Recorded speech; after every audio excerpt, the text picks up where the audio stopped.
देखो, इस क्लास में पहले तो हम आईसीआर लोकेट करेंगे for a body in pure rolling. उसका क्या बेनिफिट है अभी आपको समझ में भी आएगा।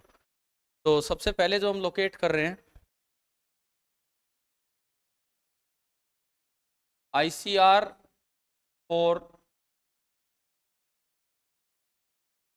Pure rolling. प्योर रोलिंग में कोई ऑब्जेक्ट है तो उसका आईसीआर हम लोकेट करेंगे, ठीक है। प्योर रोलिंग हम जानते हैं कि ग्राउंड के कांटेक्ट में जो पॉइंट है वो स्लिप ना करे, वो स्लाइड ना करे, ये होता है। तो ये देखिए आप, ये आपने ऑब्जेक्ट बनाया, रोलिंग ऑब्जेक्ट। अच्छा, अभी हम रोलिंग ओनली ऑन ग्राउंड ले रहे हैं, इस तरह का। जो एक्सल ऑफ द व्हील है वो आगे जा रहा है कितनी वेलोसिटी से, वी नॉट से। साथ ही साथ व्हील टर्न भी कर रहे हैं कितनी एंगुलर वेलोसिटी से, ओमेगा। और आर क्या है इसका, रेडियस। तो ड्यू टू रोटेशन ये पॉइंट ऊपर जाएगा ओमेगा आर से, ये पॉइंट आगे जाएगा ओमेगा आर से, ये पॉइंट नीचे आएगा ओमेगा आर से, और ये पॉइंट पीछे जाएगा ओमेगा आर से। ड्यू टू ट्रांसलेशन ये येलो वाली वेलोसिटीज ऐड होंगी, इसमें भी वी नोट, इसमें भी वी नोट, ये हमने बनाया हुआ है पहले, इसमें भी वी नोट और इसमें भी वी नोट। अब देखो, अगर रोलिंग मोशन है, अगर रोलिंग मोशन है it means V naught is equal to omega R, ताकि ये दोनों क्या हो जाएं, कैंसिल आउट। श्योर है तो। अब अगर मैं हर पॉइंट की वेलोसिटी दिखाऊं, ये व्हील है, टॉप पॉइंट की जो वेलोसिटी है, टॉप मोस्ट पॉइंट की वेलोसिटी बता दीजिए कि कितनी है टॉप पॉइंट की velocity, V naught plus omega R, and omega R is equal to V naught. तो हमारी वेलोसिटी कितनी होगी, 2 वी नॉट। टॉप पॉइंट की वेलोसिटी होगी 2 वी नॉट। इस पॉइंट की वेलोसिटी बताओ, V naught, V naught, √2 V naught पढ़ा था हमने। ये इधर बनेगी √2 वी नॉट, कितने एंगल पे, 45। आओ जी इधर आओ, हमने कल पढ़ा होगा इसकी वेलोसिटी भी √2 वी नॉट बनेगी, ये वी नॉट, ये वी नॉट। तो ये आपकी बन गई कितनी, √2 वी नॉट। ये भी कितने एंगल पे, 45 डिग्री एंगल पे। और बॉटम पॉइंट की वेलोसिटी 0। अब हमारा मेन काम चलता है आईसीआर लोकेट करना।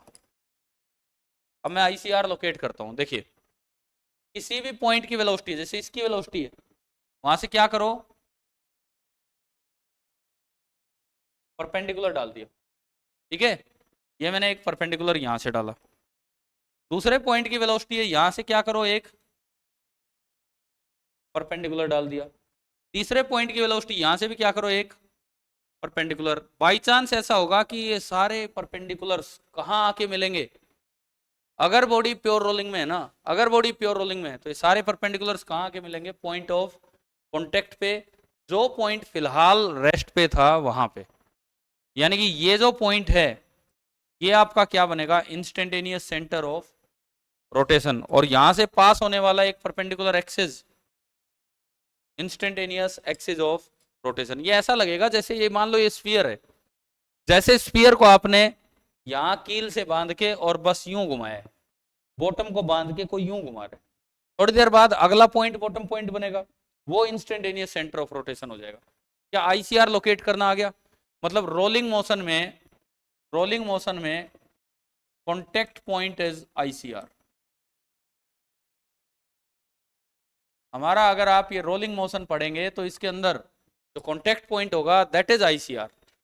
शायद समझ आ गया है यहां तक, ठीक है। अच्छा, एक और चीज कंफर्म करो ना आप, क्या इसके अबाउट ओमेगा सेम आ रहा है कि नहीं। अगर आईसीआर है तो उसके अबाउट प्योर रोटेशन होगा, प्योर रोटेशन होगा तो हर पॉइंट का ओमेगा क्या होना चाहिए, सेम होना चाहिए। हम कंफर्म करते हैं अभी। ये पॉइंट होता था ए, ये बी, और ये हम बोलते थे डी। डी छोड़ो, ठीक है।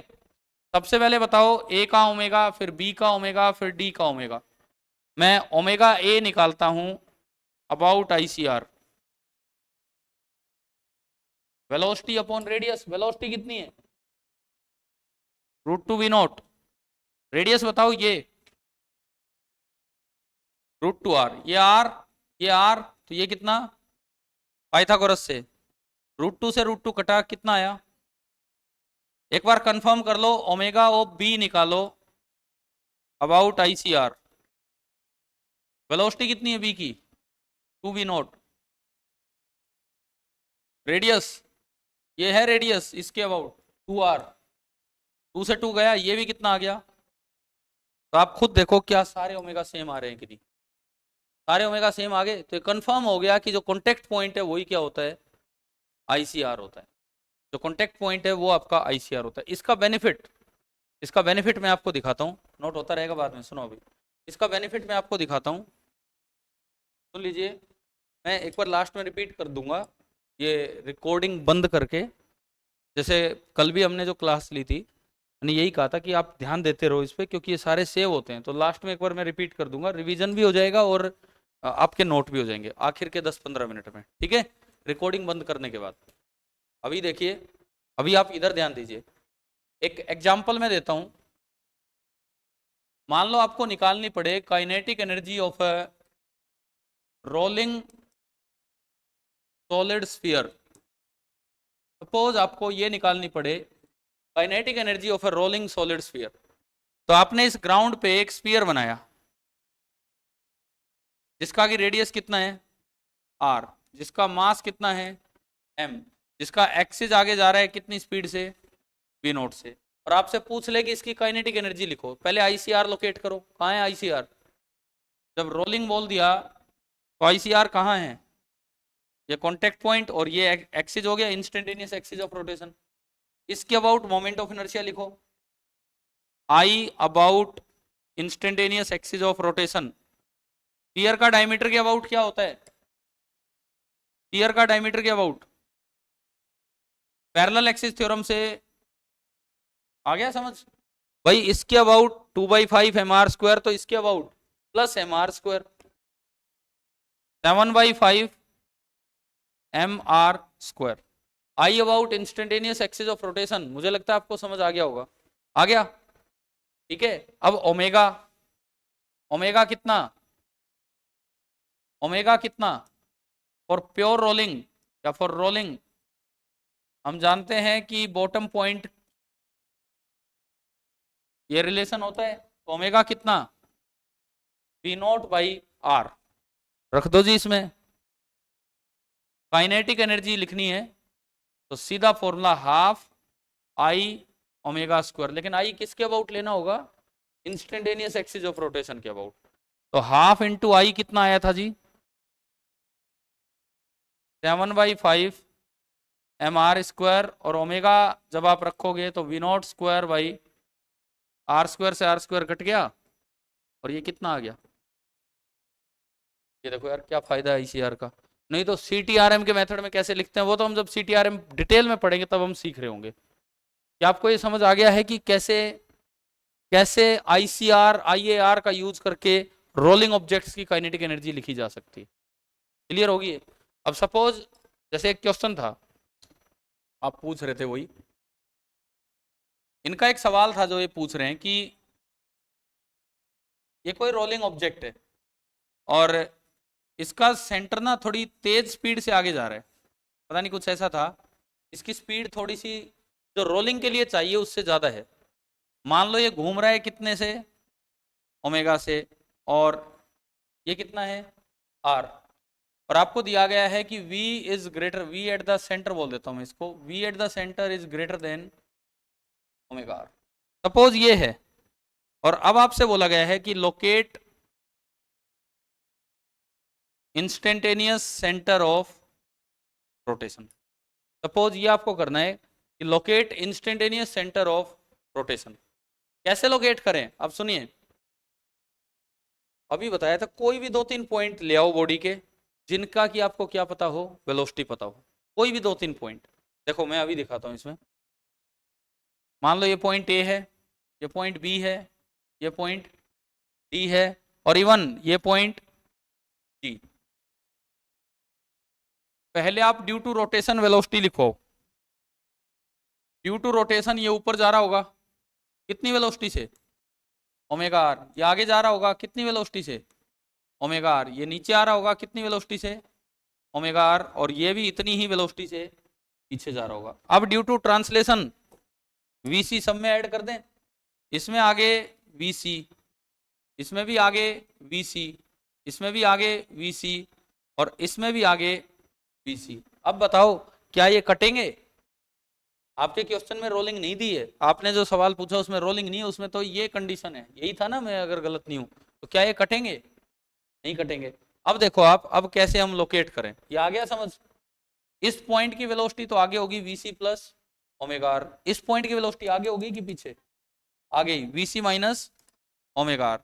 तो मेरे को 2 पॉइंट मिल गए, एक की वेलोसिटी आगे है वीसी प्लस ओमेगा आर, और एक की वेलोसिटी आगे ही है लेकिन थोड़ी कम है, कितनी? VC minus omega R. अब अगर मुझे परपेंडिकुलर डालने पड़े तो दिक्कत ही दिक्कत, दोनों के परपेंडिकुलर क्या करके कोइंसाइड, तो मैंने क्या बताया था आपको, दोनों के हेड से हेड मिला के और लाइन आगे बढ़ा दो, यानी कि इस वक्त इसका जो आईसीआर होगा वो आ गया समझ? उसमें पता नहीं क्या ऑप्शंस हैं, किस तरह के ऑप्शंस हैं आपके सवाल में, तो आईसीआर यहां आएगा। क्या ऑप्शन क्या दिए थे उसमें? बाहर आ रहा है, ये है आई आर बाहर आ रहा है, ठीक है।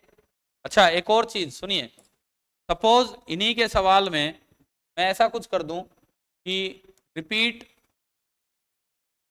If BC is less than omega R, suppose ये होता। अब देखो आप, अब देखिए ये जो आगे वाला, इसकी वेलोसिटी तो होती BC प्लस ओमेगा आर, वही नीचे वाले पॉइंट में 2 वेलोसिटी होती, ओमेगा आर पीछे और BC आगे, और बड़ा कौन है? तो यानी कि इसकी वेलोसिटी ना पीछे बनती, कितनी बनती? Omega R minus V. Perpendicular डालने में वही समस्या, तो क्या समाधान है इसका? हेड से हेड मिला लो, ये बताया था आपको, हेड से हेड मिला लो, और जहां ये इस परपेंडिकुलर को कट करेगा वो क्या हो जाएगा इसका? तो अब आईसीआर कहाँ लाई कर रहा है? बॉडी के अंदर। और अगर वीसी बराबर ओमेगा आर हो तो आईसीआर बिल्कुल सरफेस पे लाई करेगा। आप बताएं मुझे, आईसीआर लोकेट करना आ गया। आईसीआर का फायदा क्या है, उससे कैसे हम काइनेटिक एनर्जी लिखते हैं, बाकी तो सीटीआरएम आगे डिटेल में आएगा, तब हम सीख रहे होंगे चीजों को। क्लियर है इतना? ठीक है। अब हम पेपर पे आ जाते हैं, जो आपका ATS 23 हुआ था, डिस्कस नहीं हुआ है, तो पहले हम उस पर आते हैं। देखिए नेक्स्ट, ये आपका पेपर है, आप सभी अपने पास निकाल लो। पहला पेज थोड़ा सा ब्लर है, स्कैन पेज था, बट आपके पास सभी के पास होगा ना पेपर। फर्स्ट पेज ये है इसमें कुछ प्रीवियस ईयर IIT क्वेश्चंस भी हैं। मैं एक बार इससे पहले सेकंड पेज पे चल रहा हूँ, वो जल्दी जल्दी फटाफट हो जाने सारे, और वो थोड़ा ब्लर भी नहीं आ रहा है, वो साफ आ रहा है। देखिए क्वेश्चन नंबर,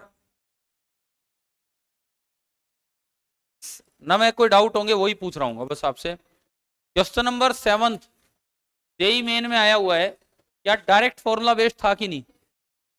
होलो कौन की सॉलिड कौन? होलो कौन को पीट पीट के डिस्क बना दो, पढ़ाया था, तो क्या आ जाएगा? होलो कौन को आप पीट पीट के डिस्क बना दो तो क्या आ जाएगा? mr²/2। करके आए होंगे सही। क्वेश्चन नंबर 8 जैसे कई बार आपने कर रखे हैं, एक डिस्क बनाओ 2πr/dr की, और ये आसान था, ये भी है ना, हो गया था कि नहीं? हो गया होगा, उसी टाइप का था, ये भी जेई मेन में आया हुआ है। क्वेश्चन नंबर 9 आपने कभी अगर किया हो तो वो सेंटर पे ओरिजिन लाई कर रहा था, इसमें ओरिजिन कहाँ लाई कर रहा है? एंड पे। इसमें जो ओरिजिन है वो एंड पे लाई कर रहा है, तो एक का होगा ml²/3 इंटू sin² 45, दूसरे का भी ml²/3 इंटू sin² 45, जुड़ के कितना आ जाएगा वो? ml²/2। इसका आंसर आना था C। 10th में या पिछले में? देखो मोमेंट ऑफ इनर्शिया ज्यादा तब होता है जब भारी चीज दूर हो, वो रोटेट कर रही है तो उसको रोक पाना मुश्किल होता है। एक छोटा सा मैं आपको बताऊं, मान लो कोई ऐसा कुछ हो बेस, जैसे मैं इसके साथ, ये मेरे पास एक पेपर है, और मैं इसके साथ ना दो डस्टर बांध दूं, एक इधर एक इधर, ये दो डस्टर हैं, ठीक है। अभी तो मैं बांध नहीं सकता, कुछ ऐसा है नहीं। सपोज मैं इस पे यूं दो डस्टर बांध दूं इस तरह से, अगर मैं इसको यहां रखता हूं तो इसको रखना आसान रहेगा, लेकिन अगर मैं इसको यूं रखता हूं तो ये तुरंत घूमेगा, गिरेगा। उसको रोक पाना मेरे लिए मुश्किल होगा, क्योंकि उसमें मास एक्सिस से ज्यादा दूरी पे हो गया है, तो उसका मोमेंट ऑफ इनर्शिया ज्यादा हो गया है। ज्यादा हो गया है तो चेंज कर पाना बड़ा मुश्किल होता है। इसमें मोमेंट ऑफ इनर्शिया क्या है, कम है ना।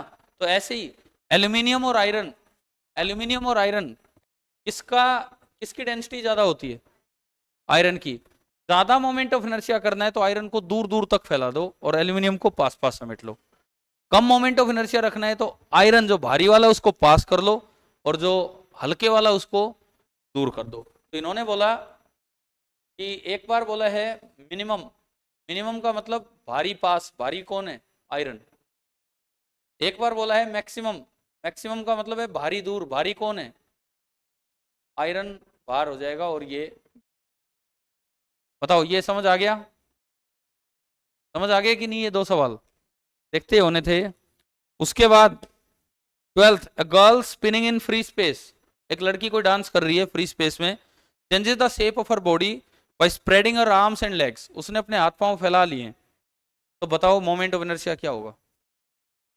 भाई मास बॉडी के एक्सिस ऑफ रोटेशन से दूर कर दिया है तो इंक्रीज हो जाएगा, अगर वो यूं कर्ल कर लेती तो डिक्रीज हो जाता है। ये डांसिंग स्टेप्स होते हैं, और आई को कम और ज्यादा करके वो अपना ओमेगा चेंज कर लेते हैं। ये हम देखेंगे आगे, आई को कम और ज्यादा करके वो ओमेगा चेंज कर लेते हैं, ये नेक्स्ट पार्ट में आएगा। नेक्स्ट 13 हो तो गया। कितने बच्चे इसमें ये लगा के आए पेपर में, ये बताओ, जिसने देखते ये लगा दिया, ये क्या बेवकूफी है? एक बार पढ़ो तो सही, क्या आर रेडियस ऑफ स्फीयर दिया है क्या?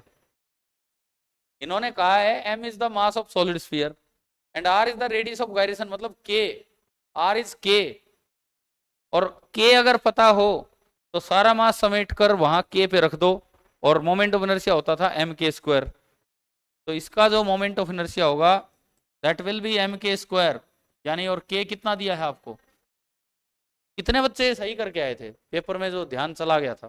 चलो ठीक है, ठीक है, ठीक है, ये बेवकूफी नहीं करनी है। चलें आगे, अब आओ जी इस पेज पे।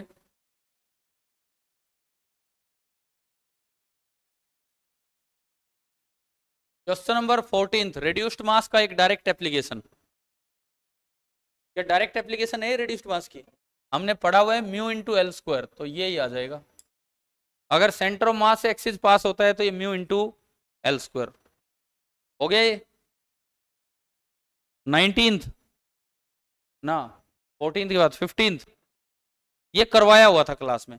ये सेम क्वेश्चन एक बार जेई में आ चुका, मैंने लिखवाया भी होगा क्लास में कि जेई कौन सा था वो, और ये एक बार पहले एम्स में आ चुका है, कर चुके हैं हम। और इसका हो सकता है किसी को पेपर में आंसर याद हो, ये क्लास में करवाया हुआ था ये, है ना। 16th और 17th दोनों के दोनों क्लास में करवाए हुए हैं आपको, 16 17 दोनों ही क्लास में करवाए हुए हैं। मैंने 17 जानबूझ के इसलिए दिया था, फिर नंबर कम हो जाएंगे। मैं मैं 16 दे देता तो ज्यादातर टिक करके आते कितना, 181, बस ये नहीं। अब तो कम से कम ध्यान चला गया होगा भाई, वो अलग है। 19th बताओ, ये कितने बच्चों से हुआ, इक्विलेटरल ट्रायंगल का मोमेंट ऑफ इनर्शिया कैसे निकालते हैं? कर रखा था, देखा हुआ था ना, मैं करवाऊंगा ये अभी, इधर सुनिए। और बैक चाहे तो अपनी कॉपी में ये कर सकते हो ढंग से, moment of inertia of equilateral triangle, और आगे के लिए हम ये याद भी कर लेंगे। सपोज ये कोई इक्विलेटरल ट्रायंगल है, ये कोई इक्विलेटरल ट्रायंगल है जिसकी की साइड लेंथ है एल,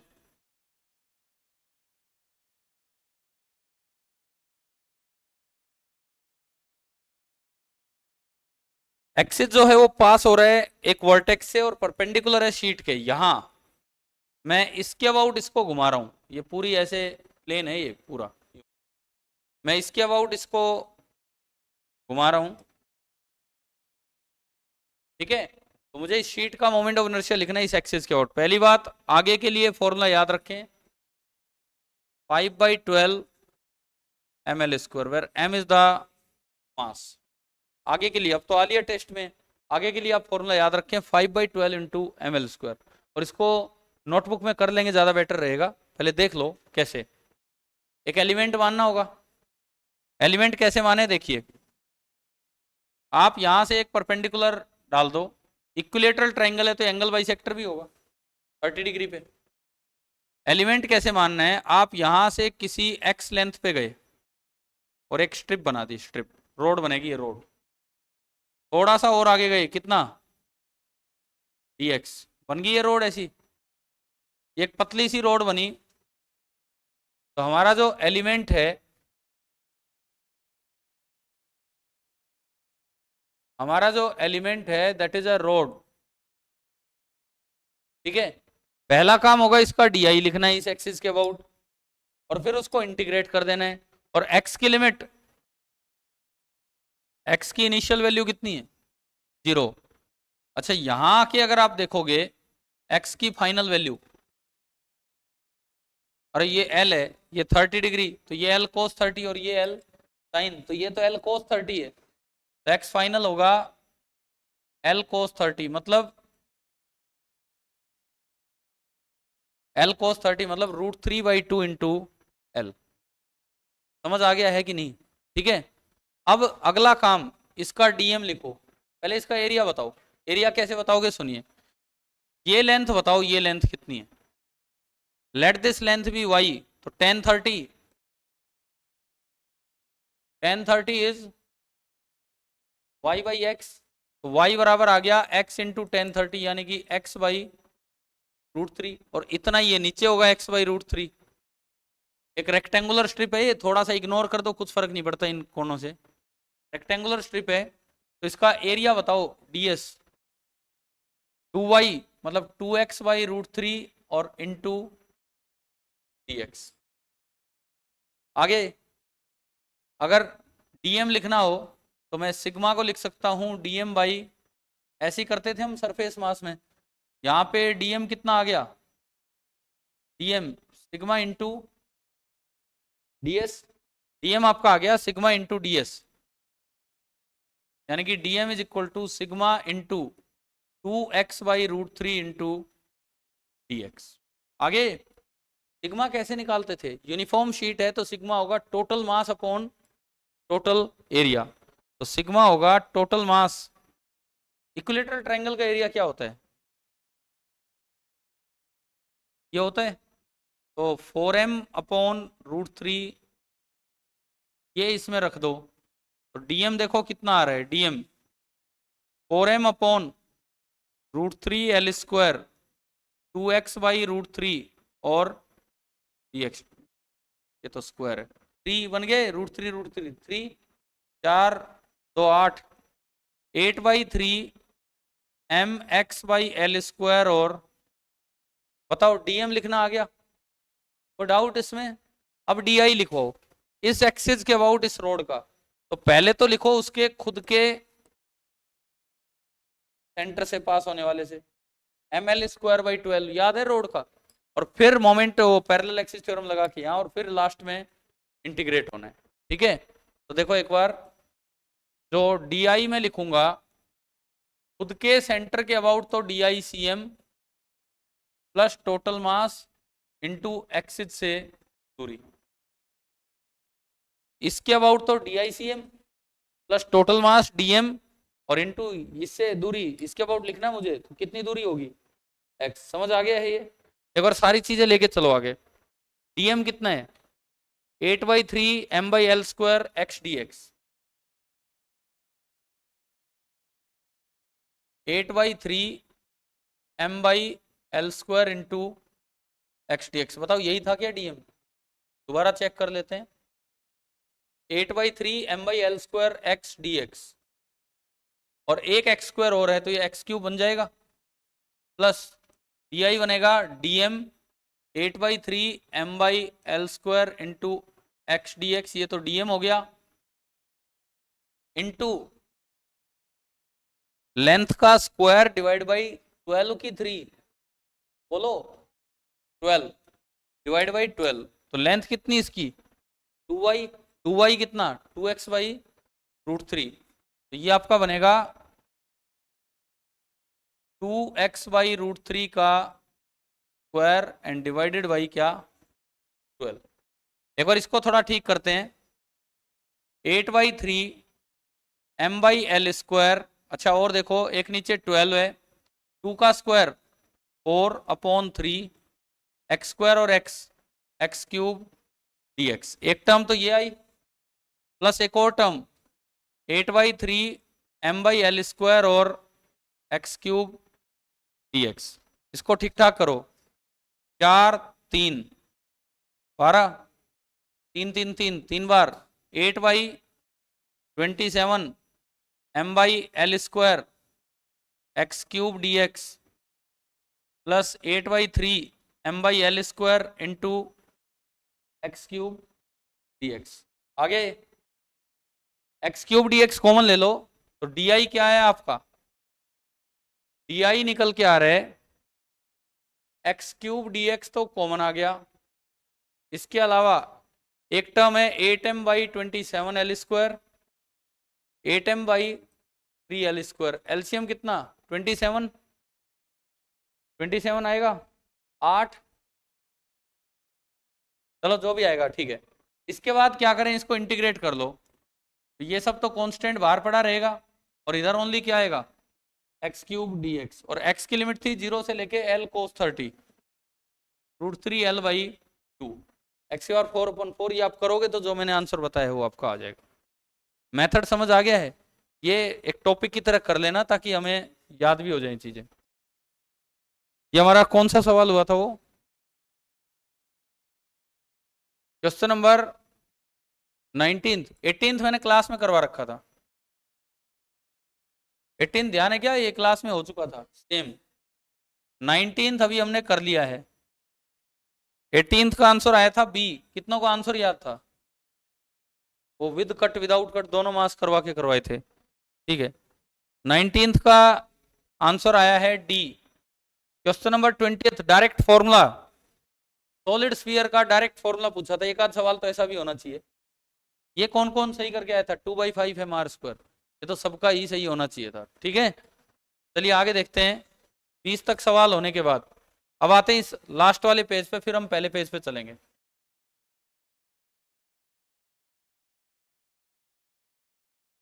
ये देखो आप, क्वेश्चन नंबर 21, पहला हो गया ना, केवल मोमेंट ऑफ इनर्शिया निकालना था mr², mr², और इसमें शायद आया था ऑल टाइप।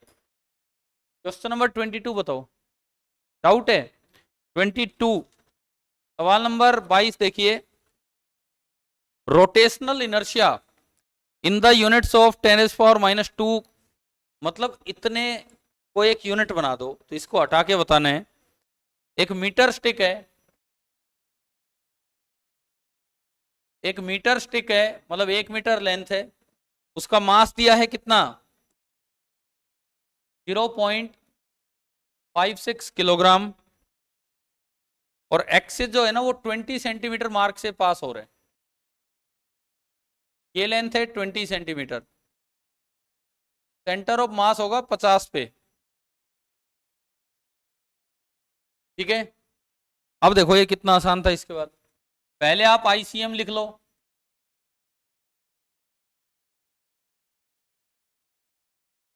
ओह शिट क्या हो गया,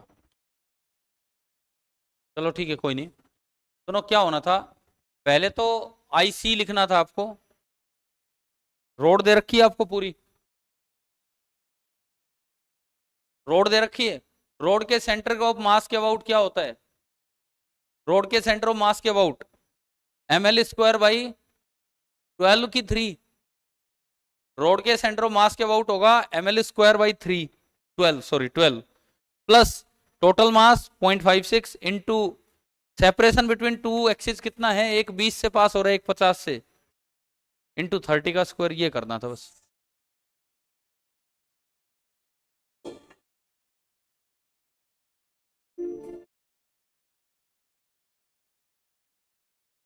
देखो अभी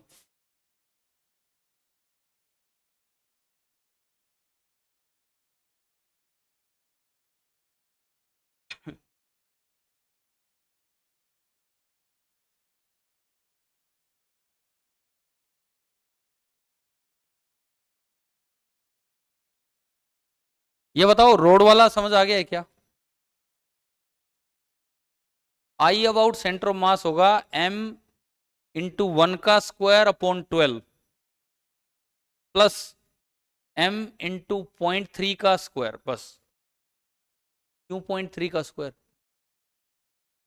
0.3 का स्क्वायर क्यों? यार ये रोड है, उसने कहा है कि एक्सिस 20 सेंटीमीटर से पास हो रहा है, एक्सिस 20 सेंटीमीटर से पास हो रहा है। आप इधर देखिए, इधर देखो, एक्सिस 20 से पास हो रहा है। सेंटर वाले एक्सिस के अबाउट फॉर्मूला पता है कि नहीं हमें, ये बताओ आप।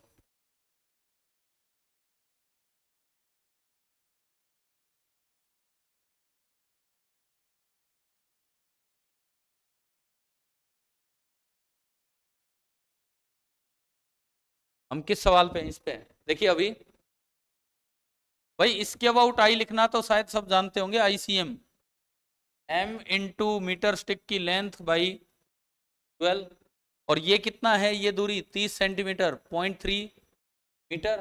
तो आई अबाउट साइड एक्सिस कितना होगा, ml square by 12 plus m into 0.3 का स्क्वायर बाई 12। m दे रखा है, आप पुट कीजिए, आंसर आ जाएगा। हो गया ये आपका हुआ क्वेश्चन नंबर क्या? ये रोड है, इस एक्सिस से मोमेंट ऑफ इनर्शिया पूछा है जो 20 से पास हो रहा है। 50 वाला इसका सेंटर ऑफ मास है, इसके अबाउट फॉर्मूला होता है ml स्क्वायर बाई 12, वो लगा दिया मैंने। मीटर स्टिक है तो लेंथ 1, और फिर साइड वाले के अबाउट क्या फॉर्मूला होता है, parallel axis theorem, plus m into 30 centimetre मतलब मीटर में इतना उसका। अच्छा डिवाइड बाई 12 नहीं आएगा, सॉरी, ये गलती से, ये गलती से 12 लिखा हुआ है। पैरेलल एक्सिस थ्योरम से ये इतना है। आ गया है समझ?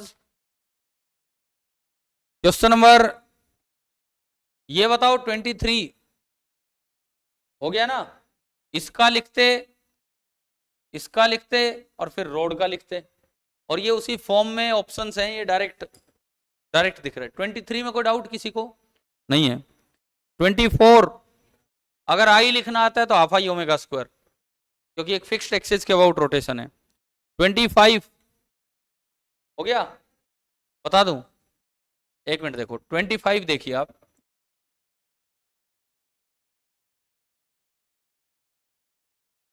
क्वेश्चन नंबर 25 में बोलता है there is a uniform elliptical disc of semi major axis A and semi minor axis B, A बड़ा है बी से, ये दे रखा है इसमें।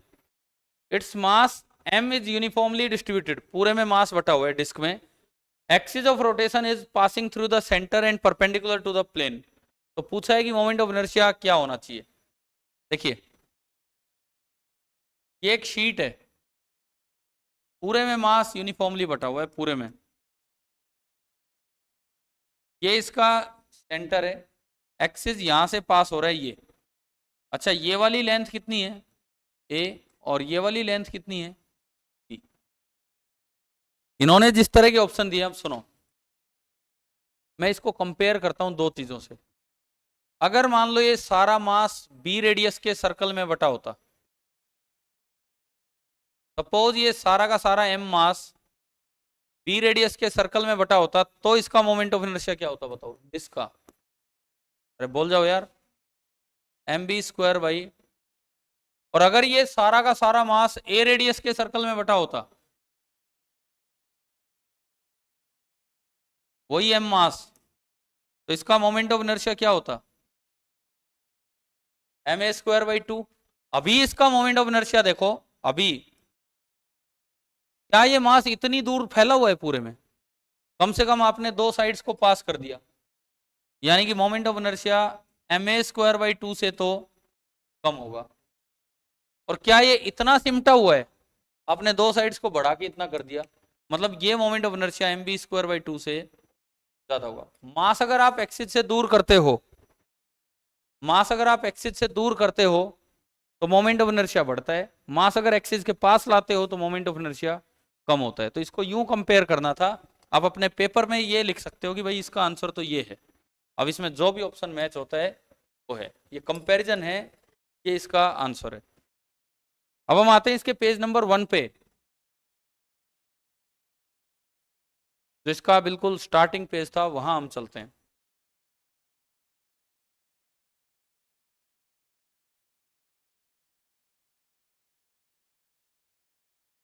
ये है इसका पेज नंबर 1। थोड़ा ब्लर है, ये स्कैन कॉपी थी इस तरह से, लेकिन आपके पास है ये हार्ड कॉपी ना, आप उसमें देख सकते हैं। क्वेश्चन नंबर 1 पूछना है, किस किस को पूछना है? ठीक है, मैं बताता हूं, देखिए। The moment of inertia of a uniform cylinder of length L and radius R about its perpendicular bisector is I. अब देखो, आपको एक एक नई चीज, सबसे पहले हमें ये पता होना चाहिए कि moment of inertia of cylinder about this axis क्या होता है। रुको भाई, इधर ध्यान दो। इसका रेडियस कितना है? आर है, और इसकी लेंथ कितनी दी गई है? लेंथ है एल। तो सबसे पहली बात तो ये कि इसका मोमेंट ऑफ इनर्शिया कितना होगा इस एक्सिस के अबाउट, फिर हम आगे बढ़ेंगे बाद में। ये कैसे लिखा आपने? क्योंकि सवाल तो उसके बाद जाएगा ना। ये कैसे लिखा इस एक्सिस के अबाउट? इस एक्सिस के अबाउट सुनो, आप इस एक्सिस के अबाउट तो लिख सकते हैं, समेट दो पैरेलल टू द एक्सिस। इसके अबाउट कैसे लिखेंगे? डायमेट्रिकल कर दूं? इसके अबाउट कैसे लिखूं? इसके अबाउट कैसे लिखूं? कौन से डायमेट्रिकल बोल रहे हो? ये सिलेंडर का डायमीटर ये लो ना, ये लो, ये वाला एक्सिस। इसके अबाउट में कैसे लिखूं ये बताओ आप। एक सिलेंडर का इसके अबाउट में कैसे लिखूं? Let this be a rod. आप parallel to the axis fold कर सकते हो? Parallel to the axis fold कर सकते हो, क्या वो यूनिफॉर्म रोड बनेगी? बीच में तो मास ज्यादा हो जाएगा और बाहर मास कम हो जाएगा। तो इसमें बेस्ट क्या है, सुनिए पहले। आप क्या करो, आप यहां से एक एलिमेंट मानो, किसी भी एक्स लेंथ पे जाओ, देखो डिस्क बनेगी। थोड़ा और आगे जाओ, कितना? dx। एक और डिस्क बनी, ये आपका एलिमेंट हो गया। हाँ, तो फिर देखो रोड बन सकती है बिल्कुल। आप मुझे ये बताओ, सिलेंडर को मैं parallel to the axis fold करूंगा, तो बीच में तो उसका मास ज्यादा हो जाएगा। ये सिलेंडर है, ये एक्सिस है, ये एक्सिस है। मैं parallel to the axis fold करता हूं, तो बीच में तो उसका मास क्या हो जाएगा? थोड़ा ज्यादा, और साइडों में इधर और इधर मास क्या रहेगा? कम रहेगा। ठीक है, तो नॉन यूनिफॉर्म टाइप रोड की फॉर्म में चला जाएगा। इधर देखो, जो बेस्ट तरीका है, पहले जो सीधा आपको करना आना चाहिए, उसके बाद जो रिजल्ट आएगा फिर हम देखेंगे कि हाँ यार ये तो ऐसे भी हो सकता था, ये भी सोच सकते थे। आपने एक एलिमेंट मान लिया। हाँ भाई, यहां से एक्स आप देख रहे हो, ये नहीं है हमारा एक्सिस, ये नहीं है हमारा एक्सिस। इधर देखो, ये कुछ भी नहीं है।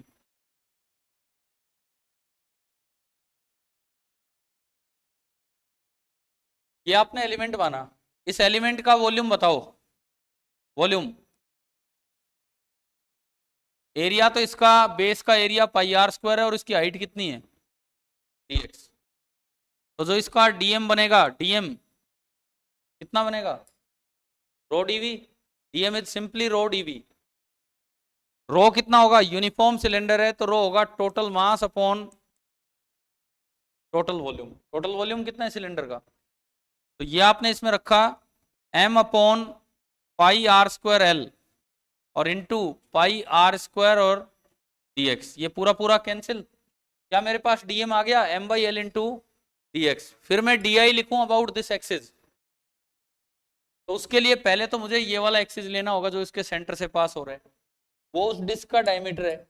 डायमीटर के अबाउट डिस्क का होता है मास इंटू रेडियस का स्क्वायर डिवाइड बाई 4 होता है ये। तो अगर मैं इसका DICM लिखता हूं, DICM, तो बनेगा DM into R square by 4। DM कितना? m by L dx into R square by 4। फिर इससे डी आई कितनी दूर है ये x, तो अब जो डी आई बनेगा D I C M plus D M into X square. D I C M उधर आया, M by L D X R square by 4 plus D M अभी लिखा था हमने M by L into D X और into X square हो गया। यानी कि मेरा ये डी आई आ गया M by 4L R square D X plus M by L X square D X. किस एक्सिस के अबाउट? जिसके अबाउट चाहिए। अब मैं इंटीग्रेट करूं, है ना भाई। एक्स की लिमिट बताओ, एक्स की लिमिट। यहां तो एक्स 0 है, यहां तक पहुंचोगे तो एक्स कितना होगा L/2, लेकिन पीछे भी रह गया तो इसका मतलब एक्स की लिमिट है -L/2 से लेके L/2। डी आई आ गया है, अब आप आई लिखोगे तो आप इसको इंटीग्रेट करोगे, तो फर्स्ट टर्म में M R square by 4L बाहर आया, इंटीग्रल डी एक्स एक्स बनेगा और लिमिट -L/2 से लेके L/2 प्लस सेकेंड टर्म में एम बाई एल बाहर आया, integral x square x cube by 3 और लिमिट वही है -L/2 से लेके L/2। एक बार इसको सोल्व करते हैं। देखो ये पुट करोगे तो L ही बन रहे हैं, L/2 माइनस L/2, L होगा, L से L कैंसिल, कितना आया M R square by 4 plus यहां देखो L/2 का क्यूब L3/8 और माइनस माइनस प्लस हो जाएगा, फिर L3/8 और L3/8 L3/4, तो ये L3 से एक L कटेगा, L स्क्वायर बाई 4 और 3 12। ठीक है, यानी कि इस एक्सिस के अबाउट सिलेंडर का। अब आगे के लिए अगर आप याद रखना चाहें, फॉर्मूला किसी तरह बना के याद रखना चाहें, तो एक सिलेंडर का परपेंडिकुलर बाइसेक्टर के अबाउट मोमेंट ऑफ इनर्शिया कितना होता है M R square by 4 plus M L square by 12। याद रखना आसान है, एम आर स्क्वायर बाई 4 जैसे इसको यूं पिचका दो डिस्क बनेगी, डिस्क का अबाउट द डायमीटर क्या होता है एम आर स्क्वायर बाई 4। और एक बार यूं मान लो कि जैसे सिमटी हुई क्या है एक रोड है, वो याद करने वाली बात है बस। आगे से अगर किसी सॉलिड सिलेंडर का इस परपेंडिकुलर बाइसेक्टर के अबाउट लिखना आ जाए तो एक बार तो उसको यूं मान लो कि वो एक डिस्क है, और एक बार यूं मान लो पूरी एक रोड है। तो डिस्क का तो क्या होता है M R square by 4 about the diameter, rod का क्या होगा एम एल स्क्वायर बाई 12। अब क्वेश्चन सुनिए क्या कहता है ये, इसमें बोला है कि moment of inertia, what is the value of L by R such that moment of inertia is minimum. हमें मोमेंट ऑफ इनर्शिया लिखना आ गया।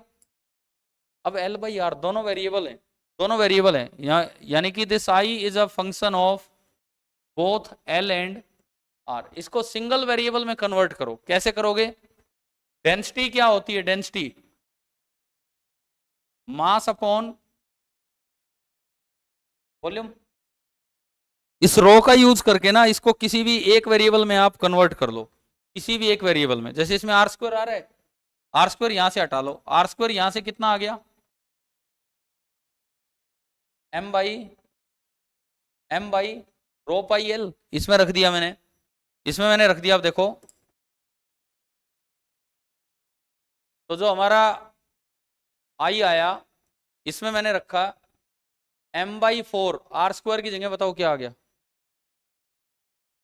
आर स्क्वायर की जगह M by rho pi L plus आगे क्या है एम एल स्क्वायर बाई 12। क्या ये केवल एल के फंक्शन में आ गया है क्या? एल के फंक्शन में आ गया ये। अब क्या करना है, इसको डिफ्रेंशिएट करके 0 करना है। देखो जिस बच्चे को ये डायरेक्ट याद रहता है वो तो यहां से इस सवाल को शुरू कर लेगा, ठीक है। नहीं था तो हम इसको निकाल सकते हैं। इसके बाद क्या करना है, इसको सिंगल वेरिएबल में कन्वर्ट करना है, D I by D L 0 करना है। कैसे करोगे सुनो, फर्स्ट टर्म में तो एल नीचे आ रहा है, फर्स्ट टर्म में जो एल है वो नीचे आया है, तो इधर देखिए फर्स्ट टर्म में डिफ्रेंशिएशन होगा एम बाई 4 बाहर, एम स्क्वायर बाई 4 बाहर, रो बाहर, पाई बाहर, एल की पावर -1 का -1 बाई एल स्क्वायर प्लस अगली टर्म में एम बाई 12 बाहर, एल स्क्वायर का 12 और इक्वल टू क्या कर दो उसको 0। हो गया ये। यहां से एक रिलेशन आएगा, m कट जाएगा, लास्ट में इसका दोबारा यूज करना, उसमें जहां भी कहीं रो पाई एल दिखे उसकी जगह क्या रख देना आर स्क्वायर और आपका आंसर आ जाएगा। ठीक है, ये क्वेश्चन छोटा तब है जब आपकी शुरुआत यहां से हो। अगर आपको ये फॉर्मूला टाइप में पता है तो आगे से फॉर्मूला याद रखें, घर जाके आज सोल्व करना है पूरा। ठीक है, क्वेश्चन नंबर सेकंड मैंने कहा था टो का फंडामेंटल लॉ ऑफ रोटेशन है, अभी वो नहीं है इस टेस्ट में, तो उस पे बेस्ड आ गया गलती से, tau equal to I into alpha पे, वो आप छोड़ दो। ठीक है, थर्ड डाउट है, देख लो, एक सेकंड रुको।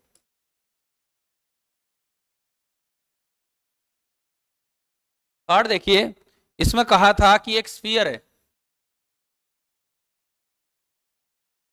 एक स्फीयर है और उसका रेडियस m है और रेडियस r है और मास कितना है m, सॉलिड स्फीयर है। इसमें से लार्जेस्ट क्यूब कट किया, तो भाई लार्जेस्ट क्यूब तो ऐसे ही कट होगा जो इसके किनारे टच करते हो, क्यूब के अंदर सारे किनारे टच करते हो, कॉर्नर टच करते हो, वही तो होगा लार्जेस्ट। यानी कि लार्जेस्ट क्यूब वो होगा जिसका बॉडी डायगोनल इसका डायमीटर हो। एक गोला है पूरा, उसके अंदर मैंने क्यूब जचा दिया, लार्जेस्ट क्यूब वो होगा जिसका बॉडी डायगोनल उसका क्या बन जाए डायमीटर, यानी कि √3a इज इक्वल टू, यहां से a आ गया 2r बाई √3, फिर इसका मास निकाल लो यूनिटरी मेथड से, पूरा वॉल्यूम कितना 4/3 पाई r क्यूब का मास m, एक का होगा m/4/3, इतने का हो गया, मास आ गया, a आ गया, a यहां से आ गया। उसके बाद क्यूब को ना एक्सिस दिया है जो सेंटर से पास हो रहा है परपेंडिकुलर है, तो क्यूब को फोल्ड कर दो पैरेलल टू द एक्सिस, वो एक स्क्वायर प्लेट बन जाएगी। स्क्वायर प्लेट का रेक्टेंगल का कभी मैंने बताया था ml²/12 plus ml²/12, okay ma², m dash यहां से निकाल लाओगे कि मैं करूं, हो जाएगा ना अब ये। ठीक है, ये कम से कम आज करना, घर जाके ट्राई। क्वेश्चन नंबर 4 हो गया, 5 ये कट वाले थे तो आते होंगे हमें, और 6 करवाया हुआ है क्लास में, ये तो करवाया हुआ है क्लास में। तो आप ये बताओ आपको आज का पेपर पूरा समझ आ गया है क्या? ठीक है, मैं रिकॉर्डिंग तो ऑफ करता हूं इसकी।